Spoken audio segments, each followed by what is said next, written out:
L'évangile de Luc n'a pas jugé nécessaire d'inscrire cette demande, que ta volonté soit faite sur la terre comme au ciel, dans la prière du Notre Père. Dire que ton règne vienne, cela suffit. Si l'Esprit Saint, m'ayant délivré de tous les esprits mauvais, passés et présents, qui m'aliènent et me tyrannisent, règne désormais en moi, comment sa volonté ne serait-elle pas faite?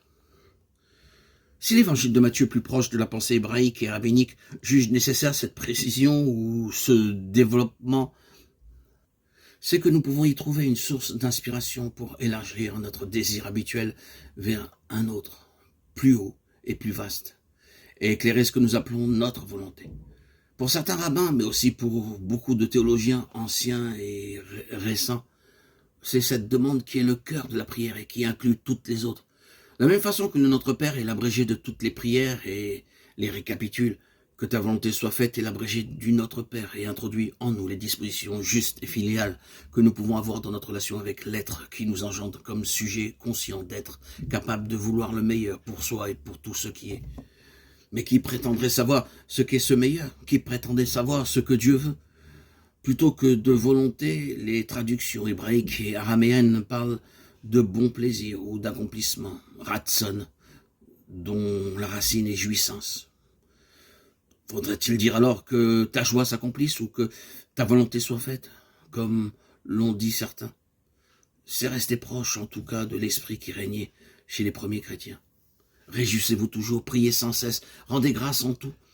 Telle est envers vous la volonté de Dieu dans le Christ Jésus. 1 Timothée 5, 17, 18. Nous sommes nés pour naître, nous sommes nés pour être et pour être, si possible, heureux. Le bonheur pour un être libre ne peut être une fatalité, mais un don. Un don qui, avant d'être accueilli, pour être désiré, voulu, si tu savais le don de Dieu. Nous ne le savons pas parce que nous n'avons pas suffisamment éveillé ce désir que la prière de Yeshua tente de susciter en nous. Je suis, la conscience d'être est là pour que nous ayons la vie. La vie en abondance.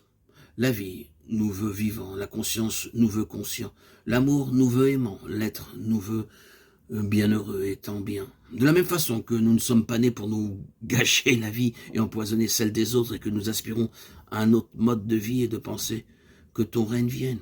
Nous ne sommes pas nés pour être malheureux, tristes, souffrants, même si nul ne peut nier que malheur, tristesse et souffrance existent.